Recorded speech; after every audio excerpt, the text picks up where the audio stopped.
Bonjour à toutes, bonjour à tous, bienvenue dans cette nouvelle édition des Masterclass de l'excellence commerciale. Je suis Roland Massenet et ravi de vous accueillir, ravi d'accueillir particulièrement aujourd'hui un partenaire de longue date, Fabien Lucron, directeur chez Primeum, qui est expert en rétribution salariale. Bonjour Fabien. Bonjour Roland, bonjour à toutes et tous. Alors, avant de commencer, vous êtes absolument formidable, comme chaque semaine. Vous êtes exceptionnel. Vous êtes aujourd'hui 245 inscrits pour cette masterclass sur un sujet particulièrement brûlant des salaires. Alors, la semaine dernière, vous avez été aussi très nombreux pour assister à la masterclass de Laurent Olivier, directeur associé chez Aressi, qui nous a parlé de vente et marketing, amis et ennemis. Et la phrase qui m'a marqué, c'est son descriptif du nouveau rôle du marketing dans un écosystème marketing-vente beaucoup plus rassemblé, où le marketing doit être à la fois une usine pour automatiser les processus d'inbound et en même temps un atelier pour faire du sur-mesure et se mettre au service des commerciaux dans une démarche d'account-based marketing. Donc le marketing usine et atelier. Vous pouvez suivre l'intégralité de la masterclass sur notre chaîne YouTube ou sur toutes les bonnes plateformes de podcast. Alors, les masterclass de l'excellence commerciale sont rendues possibles grâce au soutien d'Incentive. Incentive, c'est une plateforme de management et d'animation commerciale. La croissance, elle se construit ensemble. Et donc, sur Incentive, on va pouvoir apprendre ensemble grâce à de la gamification de l'intelligence collective. On va pouvoir progresser ensemble grâce à la gamification de la performance collective. Et on va pouvoir réussir ensemble grâce à des outils de feedback et de coaching intégrés dans l'application mobile Incentive. Incentive a contribué à une croissance supplémentaire de 370 millions pour ses clients et travaille dans une vingtaine de pays, dans 9 langues, dans des secteurs variés comme la banque, l'assurance, la pharma ou les technologies. Voilà pour la page de publicité et nous accueillons aujourd'hui Fabien dont Edouard va nous dresser le portrait. Avec plaisir. Fabien, vous commencez par un master à l'Institut supérieur de gestion avec une spécialité accounting et finance, que vous complétez par votre diplôme au Manhattan International Management College, puis à l'International Management University of Asia à Tokyo en spécialité marketing international. Pendant 3 ans, vous êtes chef de projet lobbying, marketing et communication B2B chez DDB, une agence spécialisée dans la construction de marques. Plus tard, vous prendrez la direction du développement d'une agence de communication print, après un deal qui se fera un samedi matin, très tôt lors d'une compétition de golf, sport que vous pratiquez depuis l'âge de 8 ans, mais qui, ce jour-là, se transforma en entretien d'embauche, à défaut d'avoir remporté la coupe. Vous devenez par la suite manager chez JP Morgan Fleming, leader mondial des services financiers, puis vous rejoignez AXA comme responsable de la coordination commerciale France, des réseaux salariés, agents et courtage. Enfin, en 2010, vous rentrez chez Premium en tant que directeur du développement et vous conseillez vos clients sur leur politique de rémunération variable, participation et intéressement. Vous élargissez rapidement votre périmètre en reprenant la communication et le marketing du groupe.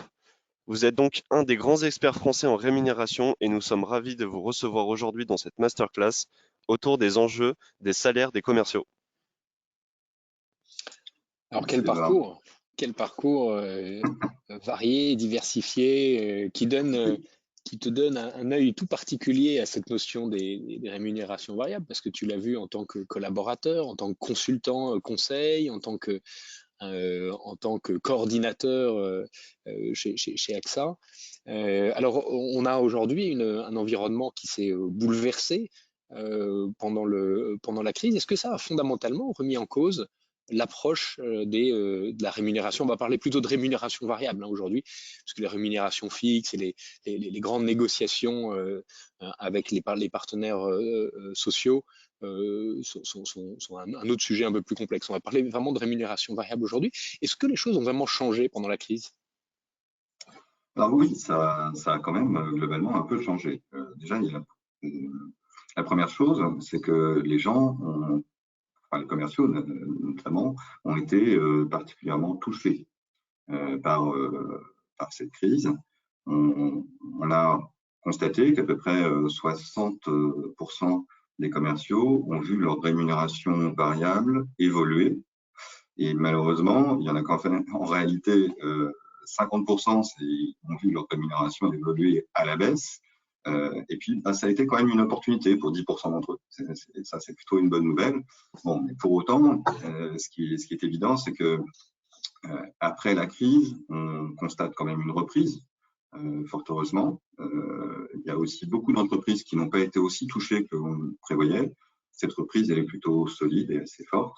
Et évidemment, il y a des attentes qui sont des effets de compensation, puisque à partir du moment où, pendant un an et demi, les forces commerciales ont été un peu secouées et ont vu leur rémunération dans l'ensemble baisser, du fait, évidemment, du variable qu'ils n'ont pas touché. Ils espèrent évidemment aujourd'hui que les choses vont revenir à la norme. Alors, pourquoi est-ce qu'il faut faire évoluer aujourd'hui les rémunérations variables? Est-ce qu'il faut les faire évoluer? Alors, en réalité, rien de nouveau.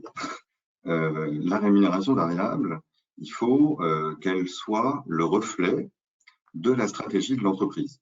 C'est ça le principe. Je dis souvent qu'il n'y a pas un bon plan de rémunération variable, il n'y a que celui qui produit les effets d'incitation voulus par l'entreprise.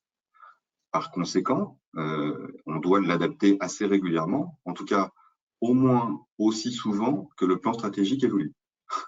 Donc, j'imagine en tout cas que pour beaucoup d'entreprises post-crise, si on peut dire post-crise, parce qu'on est encore un tout petit peu dedans, mais enfin bon, on est en train de se dire que la reprise nous permet de repenser en tout cas la croissance de nos business. Eh bien, c'est là le bon moment pour s'interroger et se dire est-ce que mon plan de rémunération soutient bien mes piliers stratégiques, en tout cas ceux qui sont les plus importants pour moi sur les 2-3 prochaines années. Donc oui, bien sûr, c'est un moment intéressant pour se reposer la question. Alors, avant de rentrer dans le cœur du sujet, est-ce que tu peux nous dire ce que c'est, comment est-ce qu'on peut définir la rémunération variable, qu'est-ce qu'on intègre dedans, est-ce qu'on intègre aussi l'intéressement, la participation, les bonus, les challenges, etc. Comment tu abordes avec tes clients la notion de rémunération variable et qu'est-ce qu'on inclut dans ce terme-là? Alors, ça peut être très large, en effet. Rémunération variable, bon, déjà, la première chose sur laquelle il faut se mettre d'accord, c'est qu'il s'agit systématiquement d'une rémunération en euros qui figure sur un bulletin de salaire. Donc, on exclut de fait tout ce qui relève du challenge où on gagne un voyage, etc. Même si, alors, le challenge a tout à fait sa place et en termes de motivation des salariés, c'est pas dessus, mais c'est juste que c'est une autre façon de faire.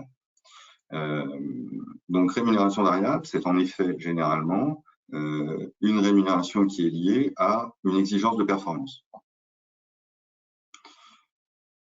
Ensuite, on peut imaginer, bien entendu, lorsqu'on pense rémunération variable, des systèmes de type intéressement, participation, puisque c'est en effet variabilisé, si ce n'est que le système est totalement différent. Il est purement collectif et souvent, d'ailleurs trop souvent, basé sur des critères financiers, donc de rentabilité de l'entreprise, qui sont très peu maîtrisés par les salariés eux-mêmes.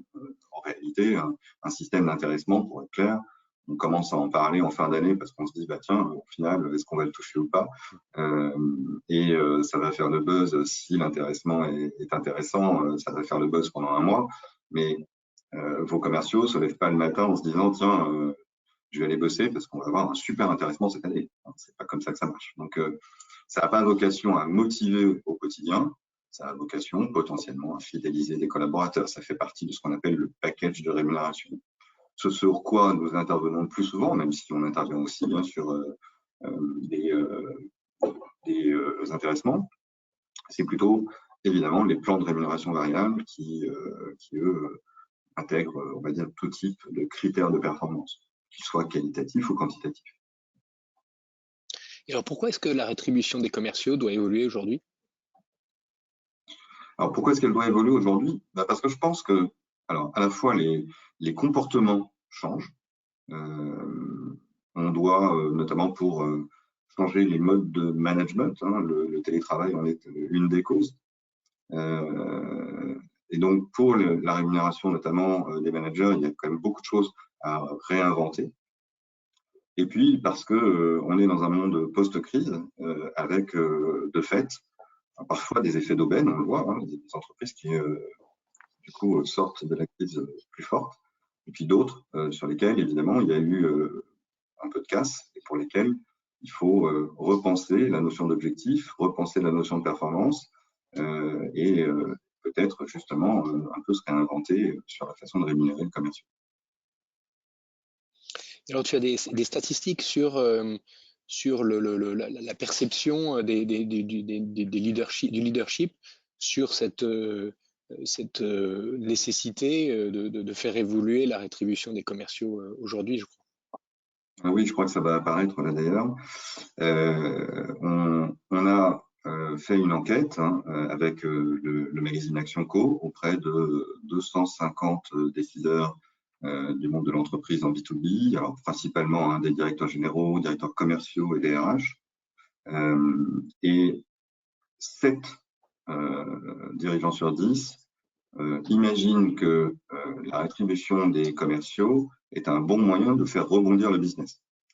Et l'autre bonne nouvelle, hein, c'est que 40% d'entre eux ont modifié les objectifs pendant la crise, de façon à ce que, au final, ce soit mieux accepté, mieux vécu, et que leur système de rémunération soit un vrai vecteur de rebond pour l'après-crise. Donc oui, très clairement, c'est un outil pour faire du business aujourd'hui. En tout cas, pour 70% d'entre eux, ils l'imaginent. Alors qu'est-ce qui fait un bon système de rémunération variable? Quels sont les critères, les cases qu'il faut cocher pour s'assurer qu'on a un système de rémunération variable qui soit efficace? Alors, déjà, pour qu'il soit efficace, il faut qu'il produise les effets d'incitation que l'entreprise souhaite. Et ça, franchement, c'est rarement le cas. C'est-à-dire que ce qui est clair, c'est qu'on a tendance à reculer le moment où on va changer le système de rémunération variable parce qu'on se dit que c'est une source d'ennui potentiel. Il faut souvent se dire qu'on va devoir... c'est anxiogène en réalité. Les commerciaux, quand on leur dit qu'on change leur rémunération, la première chose à laquelle ils pensent, c'est qu'on va leur demander de faire plus pour un enjeu qui est moindre. Alors qu'en réalité, c'est évidemment pas ça qui se passe. Mais bon, on leur demande souvent de faire plus parce que les objectifs baissent rarement d'une année sur l'autre. Oui, alors ça c'est vrai, on leur demande souvent de faire plus. Pour autant, l'enjeu en lui-même est ou constant ou en hausse. Parce que si l'entreprise gagne plus d'argent, hein, le principe de la rémunération variable, c'est de partager justement la valeur. Donc, c'est anxiogène et donc c'est une des raisons pour lesquelles les entreprises n'y touchent pas trop, ou en tout cas pas assez souvent. Parce que en moyenne, on constate que les plans de rémunération variable évoluent tous les 7 ans. Et pourtant, à ma connaissance, les plans stratégiques, on les fait sur 3, 4, 5 ans grand maximum. Donc, si on admet que les plans de rémunération sont là pour soutenir le plan stratégique, il y a assez peu de chances pour que les deux soient alignés. Donc, parfois aussi, on est dans des contextes sociaux compliqués. Il y a aussi des freins structurels dans le changer un plan de rémunération variable. Ça veut dire souvent repasser devant les instances représentatives et donc faire face à potentiellement des personnes qui refusent et donc des négociations de départ complexes. Donc c'est aussi il y a des freins structurels. Est-ce que ces freins ils sont structurels juste en France? Je sais que tu travailles beaucoup à l'étranger aussi. Hein, dans de nombreux pays. Est-ce que ces freins structurels, ils seront partout les mêmes ou est-ce qu'on est un peu bloqué de fait de notre législation en France? Alors, le cas français est un cas un peu à part, c'est vrai. On a une culture, on va dire, de la négociation avec les organisations syndicales qui n'est pas assez forte, qui du coup, par nature, a tendance à être dans l'affrontement. Et de fait, en effet, certaines entreprises repoussent le projet de toucher à la rémunération variable parce qu'elles ont peur justement de ce passage devant les instances. Pour autant, déjà la bonne pratique, c'est de ne pas inscrire la rémunération variable dans un contrat de travail. Donc on n'est pas obligé de le faire. On peut stipuler qu'il y aura une rémunération variable. On peut en stipuler l'enjeu, c'est-à-dire le montant cible. Mais en revanche, les règles de fonctionnement de cette rémunération, au même titre que d'ailleurs les indicateurs de performance, peuvent tout à fait être communiqués aux collaborateurs annuellement ou chaque trimestre, etc., par note interne. Ce qui fait que du coup, lorsque vous faites évoluer votre dispositif, il ne s'agit pas d'un avenant au contrat de travail, pas du tout, il s'agit juste d'une note interne. Et c'est totalement, enfin c'est légal et c'est même dommage d'ailleurs que les entreprises ne le sachent pas. Oui, c'est un point important, ça. Alors, si on revient à la checklist d'un bon plan de rémunération variable, donc il faut qu'il soit incitatif sur les comportements qu'on veut activer, c'est ça? Ça, c'est ton premier point. Exactement. Quels Donc, sont les autres il faut qu'il soit équitable. La grande clé, c'est l'équité aussi. équitables? C'est ouais. Alors, ne pas confondre égalité et équité. Équitable veut dire il faut que tout le monde ait les mêmes chances d'atteindre l'objectif qui lui est proposé.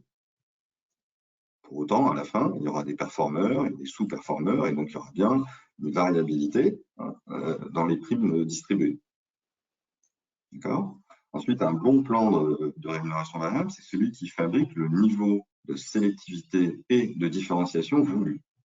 Donc, la sélectivité, c'est le nombre de perdants dans le dispositif. Nous, on entend par perdant quelqu'un qui touche moins de la moitié de la prime cible. Parfois, on constate que, et c'est souvent le cas, les entreprises mettent des effets de seuil qui sont assez lourds. On fait commencer, par exemple, les primes à 95% d'un objectif. Et ça élimine d'office déjà 45, 50 ou 60% des équipes. Bon, il faut se poser donc la question à la fois de précision de l'objectif, d'une part, mais d'autre part, de pourquoi est-ce qu'on a voulu commencer à 95%. Souvent, c'est simplement c'est culturel. C'est je ne veux pas payer en dessous de l'objectif. Alors qu'en réalité, pour amener les gens vers la performance, il faut leur montrer qu'il y a quand même quelque chose à gagner un peu avant. Donc ça, c'est les niveaux de sélectivité. Et puis après, il y a les niveaux de différenciation. Est-ce que j'ai besoin de donner une grosse partie de mon budget de rémunération au top 10 des performeurs, ou est-ce que je peux le répartir de façon plus souple entre les gens? Si mes 10 meilleurs commerciaux font 90% de mon chiffre d'affaires, c'est pas complètement illogique que je leur consacre une grosse partie de mon budget de rémunération. En revanche, dans certains cas, on constate que voilà, le top 10%, on va dire, des commerciaux, on leur consacre 40 ou 50% de l'enveloppe, alors qu'en fait, ils fabriquent 15% du chiffre d'affaires. Et donc, est-ce qu'il faut que l'enveloppe soit proportionnelle à la valeur générée? Oui, enfin, c'est plutôt une bonne. Dans le principe, il faudrait. C'est-à-dire que pour la déterminer, on va quand même s'appuyer sur, en effet, des critères financiers de rentabilité. Bien sûr. Et alors, il y a une question qui revient souvent chez nos clients, qui est, on voit ça surtout dans les managers, dans le management intermédiaire, des commerciaux, les bons commerciaux qui se plaignent parce que leurs objectifs sont réévalués en fonction de leur performance précédente, de l'année ou du trimestre précédent. Et donc ils disent, si je fais un très bon trimestre ou une très bonne année, mes objectifs vont être rehaussés. Et donc finalement, je vais gagner la même chose que l'année d'avant, même si je continue à faire des performances exceptionnelles. Comment aborder ce paradoxe?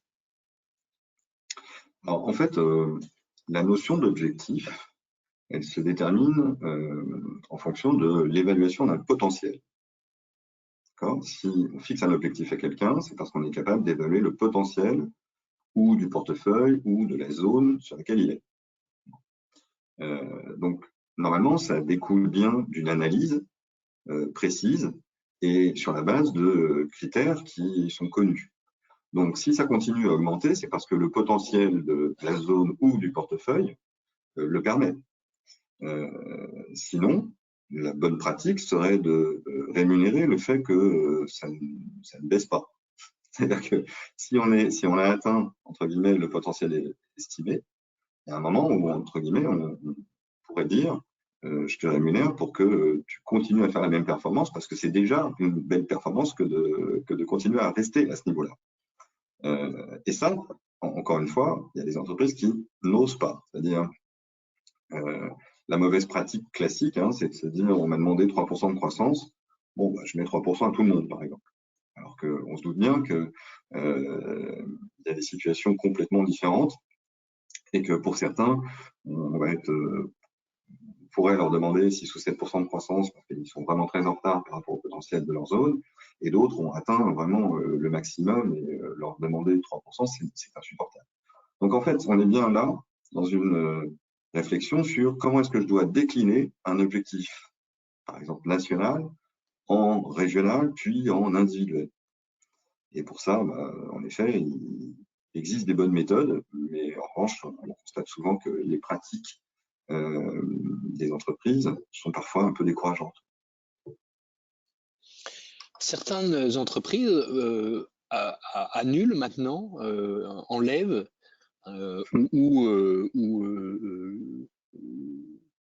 rendent communautaire la notion de rémunération variable en se focalisant essentiellement sur l'intéressement et la participation.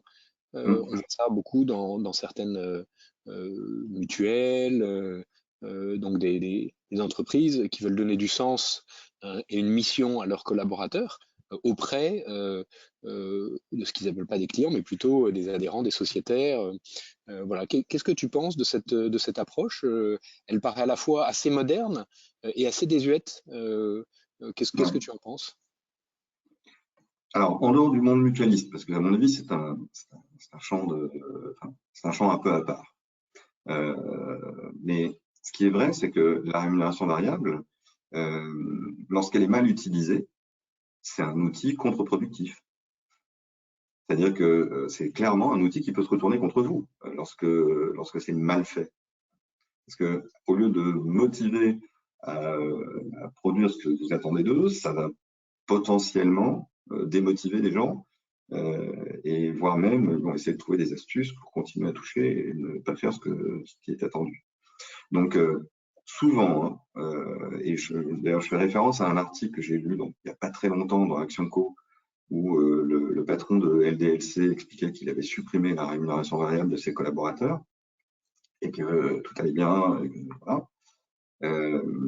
La réalité, c'est que quand il décrit un tout petit peu les ennuis qu'il avait avec ses plans de rémunération, il décrit que ses commerciaux faisaient du frigo d'un mois sur l'autre. Il décrit qu'il passait plein de temps à essayer d'optimiser les primes plus qu'à signer des contrats. Bon, bah, en réalité, tout ça, honnêtement, ce sont des choses que l'on voit régulièrement dans plein d'autres entreprises et il y a quand même des moyens d'éviter de tomber dans ces pièges quand le plan est correctement fait et correctement designé. Donc en fait, partir du principe que on supprime la rémunération variable parce qu'en fait il y a des dysfonctionnements dans les plans de primes, c'est un peu dommage parce que ce qui est certain, c'est que les top performeurs de LDLC, eux, ils y ont un peu perdu parce que ce qui s'est passé, c'est qu'on leur a proposé un fixe un peu plus élevé pour faire passer la pilule du variable qui disparaît. Et en fait, on avantage ceux qui n'étaient pas les performeurs les meilleurs, vous voyez. Donc, à mon sens, c'est une mauvaise idée que de partir du principe que l'outil de rémunération variable, on peut s'en passer, en tout cas dans le monde du commerce. D'ailleurs, la tendance quand même profonde, hein, c'est d'utiliser la rémunération variable sur de plus en plus de profils. On l'élargit à toute l'entreprise très souvent et dans des tas de secteurs. Donc, après, quant à ta question dans le monde mutualiste, on est plus sur une posture et une vision, on va dire, du monde du travail où on est centré sur, en effet, le sociétaire, le service rendu, et qu'au final, on n'est pas dans un monde de performance. Donc, à partir du moment où la performance est la qualité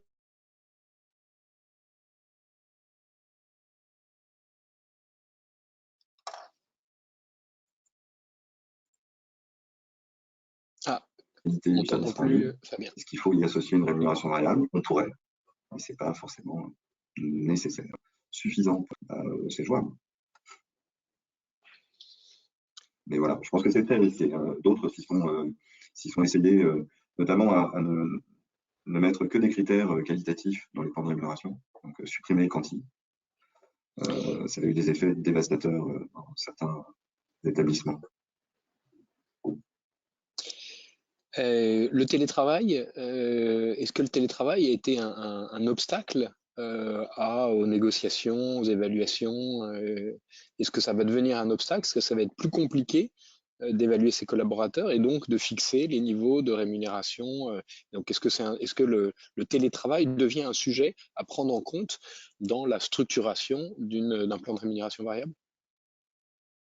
Alors, je pense que c'est un sujet à prendre en compte dans la formation des managers. Déjà parce que manager à distance, on ne l'aura jamais appris, ils le découvrent.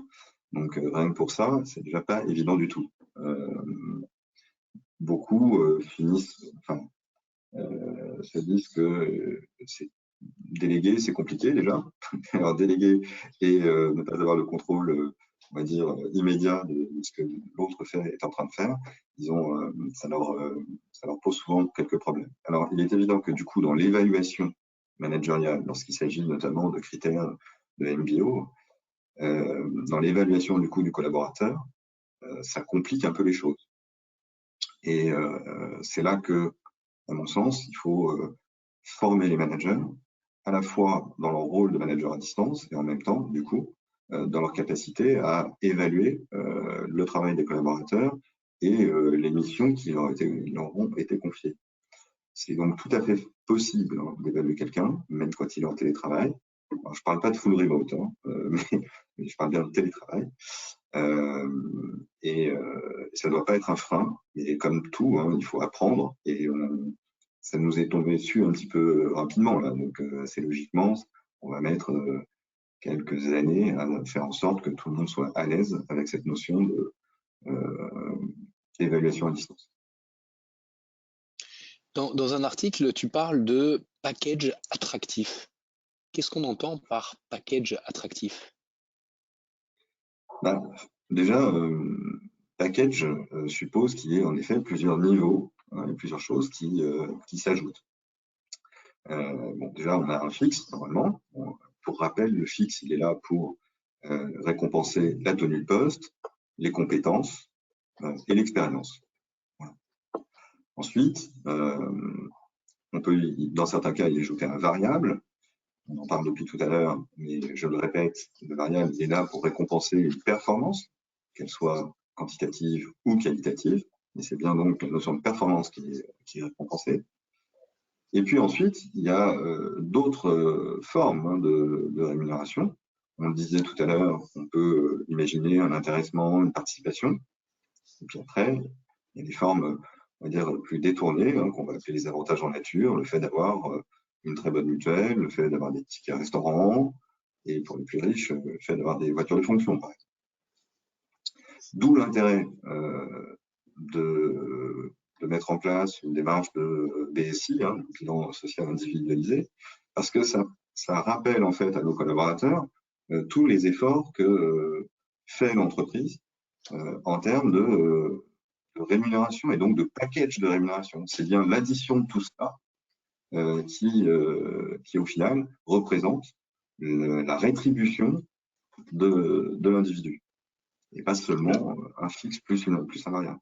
Le BSI, pour ceux qui nous écoutent, c'est un rapport qui se fait en général annuellement, qui va agréger, synthétiser tous les éléments de rétribution en nature, fixe, variable, cotisation, etc., retraite d'un collaborateur, c'est bien ça? C'est ça, exactement. Et comme c'est individualisé, il est très clair que le collaborateur prend conscience, bien souvent, de la valeur que peut avoir justement une mutuelle, un plan de retraite. Autre question qui vient souvent, avec le télétravail, certaines familles ont déménagé, ont changé de région, Facebook est intervenu il y a quelques semaines sur le sujet Ouais. en disant qu'ils allaient transformer la rémunération et ne la baser pas uniquement sur les compétences, mais aussi sur le lieu de vie. Et ça fait Ouais, des zones référence index. aux différences régionales qu'on peut observer en France. Comment aborder ça pour une entreprise? Est-ce que on doit tenir compte des évolutions régionales? Alors, on peut les prendre en compte dans le salaire fixe. Est-ce que les packages de salaire variables doivent prendre en compte ces spécificités régionales, ces niveaux de vie, ce coût de la vie régional? Je t'ai perdu, Roland. C'est peut-être moi qui ai un problème de. Alors, je vais répéter ma question. Tu m'entends bien là? Oui, non, mais j'ai une petite idée de ce que. Oui, ça y est. J'ai une petite idée de la question. C'est est-ce qu'on doit prendre en compte les aspects économiques dans la rémunération variable?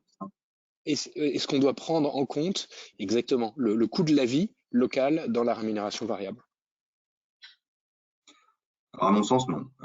C'est pas, encore une fois, le variable récompense une performance. Et cette performance, que franchement, on la produise depuis les volcans d'Auvergne ou à Paris, ça change pas grand-chose.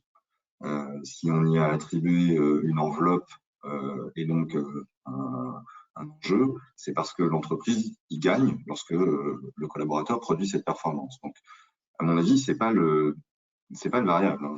Le fixe peut prendre en compte la localisation. En revanche, parce qu'on peut tout à fait comprendre que les frais, ne serait-ce que liés au logement dans les grandes villes, que ce soit Paris, Bordeaux, peu importe, Lyon, etc., sont plus élevés que à Rouen ou à Lille, etc. Donc on peut en tenir compte. En tout cas, c'est simplement une façon de s'aligner par rapport à un marché de l'emploi. Sauf que avec cette vision du télétravail, avec peut-être seulement 2 jours de présence dans l'entreprise, ça veut aussi dire que le marché de l'emploi, il s'élargit.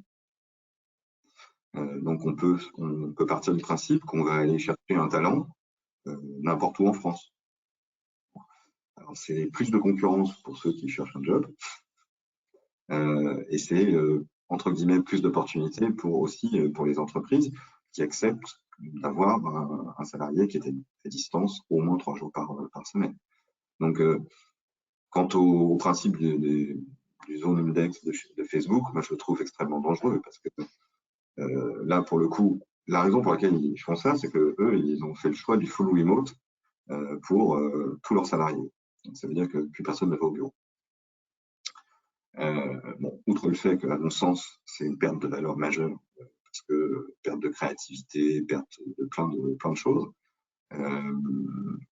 il y a un autre sujet, hein, c'est que du coup, on introduit une notion de concurrence internationale sur plein de postes.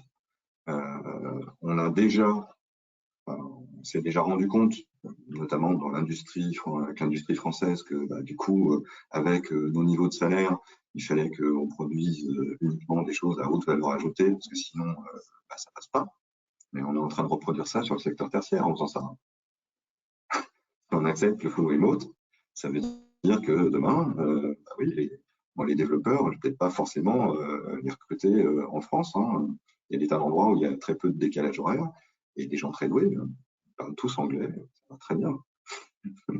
Et on va donc commencer à tirer tous les salaires vers le bas. Donc, à mon sens, il y a un vrai risque là. Et donc, le fait que Facebook dise je paye différemment quelqu'un qui vit à New York de quelqu'un qui vit à Delhi, oui, je comprends, bien sûr. Mais à ce moment-là, du coup, pourquoi est-ce que je continue à embaucher des gens à New York? Alors c'est tirer tous les salaires vers le bas ou tirer tous les salaires vers le haut. C'est aussi une source de revenus complémentaires pour des pays qui ont des bonnes formations, notamment des bonnes formations techniques. Oui, je suis d'accord. collaborateurs. Alors, ce serait le cas s'il n'y avait pas d'index de zone, justement. Ouais. Parce que là, en fait, ce qui se passe, c'est que si on fait ce que Facebook a prévu de faire, non, ça ne tire pas vers le haut les salaires des Indiens. Eh bien, Fabien, un grand merci pour cet entretien. On arrive à la fin de nos 30 minutes. C'est très court. On voudrait poursuivre tellement les questions sont passionnantes. On a cette promesse, dans 30 minutes, vous êtes libre et on essaye de la tenir. On finit par nos 2 questions traditionnelles. La première, quelle est ta plus belle expérience de management? Alors, ma plus belle expérience de management, en fait, c'est pas forcément. Non, je vais pas. Je suis désolé, Tu vas pas répondre à ma je vais question. travestir ta question en fait, parce que je vais vous raconter la plus surprenante Très bien. plutôt que la plus belle. Euh, c'est il y a un petit moment quand même, hein, ouais, il y a longtemps. J'étais dans la gestion de patrimoine et je manageais une petite équipe de 12 personnes. Et bon, assez classiquement, je faisais des journées d'accompagnement avec eux. Et puis, l'un d'entre eux, bon, rechignait à les faire, ça certes, comme beaucoup, mais à chaque fois que c'était le vendredi, à chaque fois, il annulait. Il l'a fait une fois, deux fois, trois fois. Au bout de trois fois, je me suis un peu fâché et donc fini par lui dire, écoute, là, c'est plus possible. Et donc, il finit en fait par m'avouer que le vendredi, il est chez sa maîtresse. C'est pour ça qu'il m'invente des rendez-vous et que, évidemment, je ne peux pas faire une journée d'accompagnement avec lui. Et en fait, la raison pour laquelle je vous raconte ça, c'est parce que je voulais vous dire pourquoi les modalités de la rémunération peuvent induire des comportements. À l'époque, ces consultants, on les rémunérait avec une avance, donc c'était pas un fixe au sens réel du terme, c'était qu'une avance, et tout le reste, c'était donc du commissionnement pur. Ce qui veut dire que ça correspond très bien à des gens qui ont un caractère d'entrepreneur pur, mais ça ne peut pas convenir non plus à tout le monde. C'est-à-dire que quand enfin, la rémunération variable et d'ailleurs le package de rémunération globale induit des comportements, y compris les plus surprenants, et c'est pour ça que je voulais vous raconter ça. Et une citation qui t'inspire particulièrement? Alors Sonia, je ne te cache pas que je l'avais quand même préparé parce que je sais que tu finis toujours par cette question. Et donc je vais vous citer La Rochefoucauld qui a dit « Le monde récompense plus souvent les apparences du mérite que le mérite lui-même ». Le monde récompense plus souvent les apparences du mérite que le mérite lui-même. Eh bien, voilà de quoi nous laisser réfléchir et penser. Un immense merci pour ce partage. Pour aller Merci à plus toi. loin, nous avons sélectionné quelques ressources complémentaires. Bien sûr, le site de primeum.com. Primeum est le spécialiste, un des grands spécialistes de la rémunération variable en France et en Europe. Donc sur le site, vous avez plein de bons articles. Il y a notamment une revue de presse qui est très bien faite. Un article, un ouvrage un peu général, mais de référence, les grandes tendances des rémunérations par les éditions législatives, le guide des salaires 2021-2022. Ensuite, un article du blog d'Adecco sur la transparence. On n'a pas eu le temps d'en parler, ça sera peut-être l'occasion de faire une autre masterclass sur est-ce qu'il faut rendre les salaires transparents dans les organisations, oui ou non, pour ou contre. Très bon article équilibré du blog d'Adecco que vous retrouvez sur le site adeco.fr. Et puis un ouvrage Game the Plan de Christopher Cabrera pour vous aider à réfléchir sur les plans de rémunération pour les commerciaux. Voilà. Et puis également une étude de référence de nos partenaires Up2 qui fait une grande enquête annuelle sur l'étude des salaires des commerciaux et vous l'avez en 2021 accessible sur leur site également. Voilà, un immense merci à tous. Si Fabien, tu as encore quelques minutes, on va prendre des questions. Et puis pour ceux qui doivent partir, on vous donne rendez-vous la semaine prochaine avec Yannick Robert, un entrepreneur très charismatique qui va nous parler du code des samouraïs de la vente jeudi 29 octobre à 11h30. Et puis avant que vous ne partiez, je vous invite à aller sur le compte LinkedIn d'Incentive pour répondre au baromètre de l'excellence commerciale que nous avons lancé il y a une semaine et vous pourrez peut-être gagner un Jéroboam de Champagne Roderer en participant et à la fin du sondage, si vous voulez participer À la fin de l'enquête, si vous voulez participer, vous mettrez votre email. C'est pour analyser les besoins de ceux qui font la croissance de la France. Donc, aidez-nous à rassembler le plus de data possible, le baromètre de l'excellence commerciale. Vous avez le lien directement sur notre page LinkedIn d'incentive.fr. Voilà. Maintenant, les questions, si vous en avez, vous pouvez les poser directement dans l'interface de GoToWebinar sur votre droite et Edouard va nous les partager. Oui. Alors, première question. Selon vous, vers quoi doit tendre l'équation entre salaire fixe, variable et bonus? Alors, déjà, premier point, le variable, pour qu'il soit véritablement variable, ne doit pas représenter plus de 30% de la rémunération globale. Pour une raison toute bête, c'est que si on part du principe que ça peut de temps en temps passer par zéro en cas de sous-performance, si c'est plus de 30%, on se doute bien qu'on ne fait pas que se payer des vacances avec ça, on paye un bout de crédit de la maison, etc. Donc, lorsque la rémunération variable pèse trop, on introduit des règles généralement qui font que on est sûr de toucher. Donc, c'est plus du variable, autant que ce soit dans le fixe. Donc, je ne sais pas si ça répond à votre question, mais en tout cas, il y a déjà un maximum pour le variable. Après, je ne sais pas ce que vous entendez par bonus. C'est un terme que je connaissais dans le monde de la finance, qui au final ressemblait plus à du variable, hein, soyons clairs. C'est les bonus de fin d'année, souvent. Ah, bonus de fin d'année, oui. Globalement, si là on est sur quelque chose de collectif, il faut que ça représente le bonus, il faut qu'il représente à peu près un mois de rémunération pour que ça se soit susceptible de créer de la motivation. C'est comme le variable d'ailleurs. En dessous de 8%, ça crée des effets opportunistes, mais certainement pas des effets de motivation. Quel équilibre doit-on adopter entre objectifs individuels et collectifs? Très bonne question. Il n'y a pas vraiment de règle, hein, mais une première chose, l'individu est ainsi fait que lorsque on lui propose une performance collective, il a tendance à compter sur les autres pour la produire. Donc, l'individuel est par nature plus motivant que le collectif. Bon, maintenant, il y a des conditions d'utilisation, hein, des critères collectifs, notamment quand on a besoin de créer des comportements collaboratifs. Typiquement, je suis dans un domaine, on va dire, technique, et j'ai besoin que une personne soit en avant-vente et qu'un autre close le deal. Bon, bah, évidemment, il faut qu'ils travaillent ensemble, ces deux-là, et qu'il y ait une partie, on va dire, collective, me semble tout à fait indiquée. La deuxième indication du collectif, c'est lorsque je suis incapable d'avoir une donnée fiable au niveau de l'individu. Alors, plutôt que de proposer un critère qui serait peu fiable, eh bien, si j'ai plus de fiabilité au niveau équipe, ben à ce moment-là, oui, il faut utiliser le collectif. Dans les autres cas, je recommande plutôt d'essayer l'individuel. Donc voilà. D'accord. Et comment éviter le dépassement budgétaire des parts variables, pardon? Alors ça, c'est un vaste sujet et pour le coup, il faudrait que j'ai un peu plus de 10 minutes pour vous expliquer comment ça fonctionne une enveloppe de rémunération variable et surtout comment on peut la rendre prédictible en termes de comportement. Parce que ce qui est sûr, c'est que parmi mes clients, presque tous savent ce qu'ils veulent dépenser à l'atteinte d'un objectif.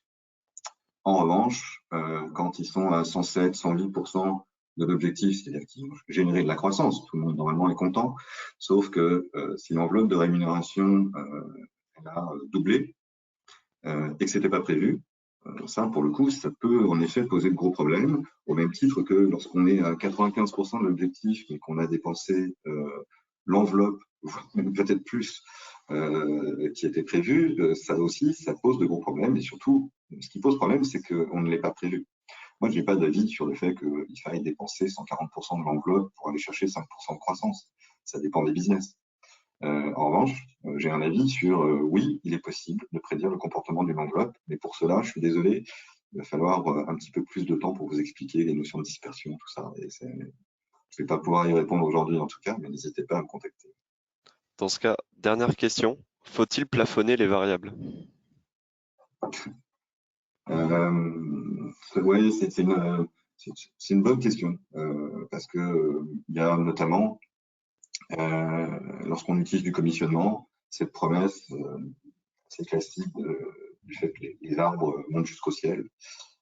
Ça fait rêver, enfin, ça fait rêver certains qui y croient. La réalité, c'est que je pense que oui, en tout cas quand on utilise des objectifs par nature, s'ils sont correctement fixés, ces objectifs, il y a assez peu de chances pour que les gens se baladent à 300% réalisés. Donc oui, on plafonne. Et quand on utilise du commissionnement, là aussi, ce qu'il faut, c'est surtout éviter les effets d'aubaine. Si je reprends mon exemple de gestion de patrimoine, bon, si un client en portefeuille appelle un matin parce qu'il a gagné l'euro million, 200 millions d'euros, on ne peut pas dire franchement que ce soit une performance du collaborateur. C'est un gros coup de chance. Et le problème avec notamment le commissionnement, c'est qu'on pourrait atteindre des niveaux de rémunération très élevés qui poseront problème ensuite en termes de managérial et gestion globale d'ailleurs. Donc même ça, parfois, même avec du commissionnement, il faut avoir le courage de dire je capte un peu les choses. Oui. Il est 12h15, c'est la fin de notre entretien. Fabien, un immense merci pour toute ton expertise, tes explications très concrètes, très pragmatiques, et pour ta belle phrase inspirante que je retiens de La Rochefoucauld: le monde récompense plus souvent l'apparence du mérite que le mérite lui-même. À très bientôt pour une nouvelle masterclass de l'excellence commerciale sur le sujet de la rémunération qui est inépuisable. On pourra peut-être en refaire d'ici 4 ou 5 mois. Je vous donne à tous rendez-vous la semaine prochaine pour la présentation du livre Le Code des samouraïs de la vente de Yannick Robert. Interview absolument passionnante. Merci à tous de votre fidélité. Merci Fabien, à très bientôt. Merci à toutes et tous. À bientôt.